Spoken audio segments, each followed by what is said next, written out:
Good. Me too. Now let's talk about these books.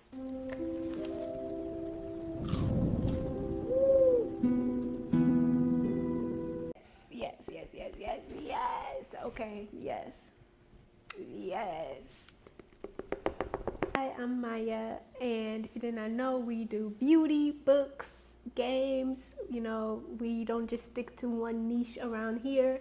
So if you like to fangirl and obsess over things, then you're in the right place.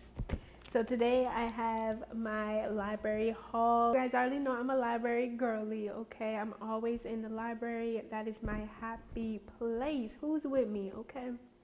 The library is my happy place. It's where I find my solitude. I'll be acting a darn fool in the library. Me and my librarians are like this. Okay. So I have my coffee.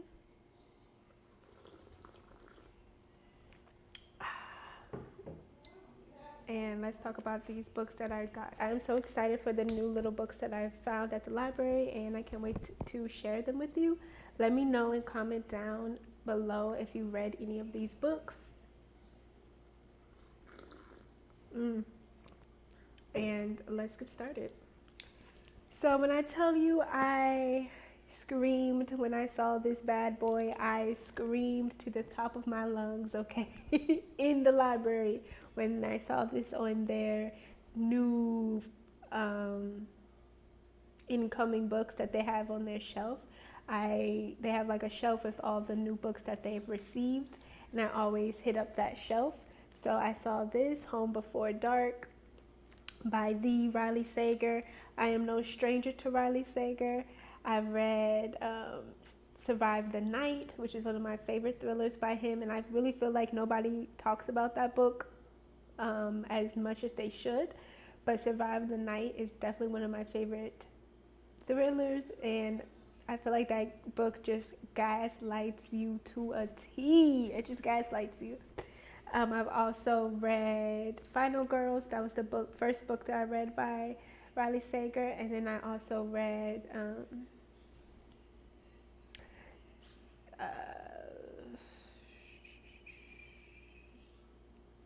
well, man, I'll put it in the thing, but it's something about lie. This is like a summer camp submarine vibe. And I got approved for his arc of The Unknown, and I read that in June, and which comes out August 4th. And when I was so grateful that I got approved for that arc, I was not even expecting to get approved for it. It was my first arc that I applied for and requested, and I got approved for it, and I was like, what in the world, how is this possible? The reading gods blessed me. I was like, what? So anyways, with that being said, I love me some Riley Sager. Definitely, if you like thrillers, I always recommend his books. Yes, I'm very excited about this. As you guys know, I just kind of go in blind without reading the synopsis. I don't even read the reviews. I just go into most of my books blind. That's how I like to do it. I feel like I have a more enjoyable experience going into books without knowing too much. Like, to me, I find like every little thing a spoiler, so I don't really want to know too much, but I already know it's going to be that book. Okay, so I'm excited. From the library, and I actually finished this book a few days ago, is Razorblade Tears by S.A. Cosby.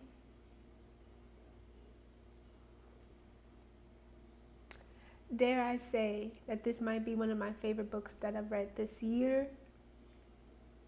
This might be the book of the year for me, okay? Razorblade Tears by S.A. Cosby. I will never forget this book. This is the book that I would want to see as a movie. The way S.A.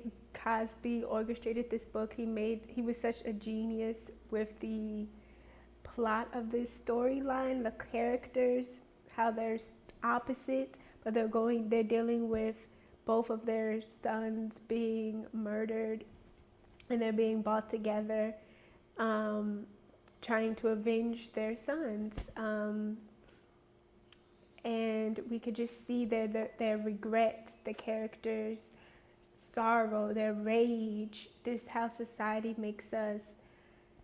puts people in situations, and it's like we waste so much time. Buddy and Ike, they should have been buddies. They should have been together, hanging out, seeing each other in the weddings. But no, they let societal BS deter them, and it's horrible that their sons got married. They had this beautiful relationship, and they do not know each other until they're dead. Like, all that time wasted. And you can just see the evolution of the characters of Buddy, of Ike, how they were holding on to these horrible stereotypes of, and all the hypocrisy in this world. This is just a book that I will never forget. This is actually a book that I would love to see reenacted as a movie. If you have not read this book, please add it to your list. You will never forget it.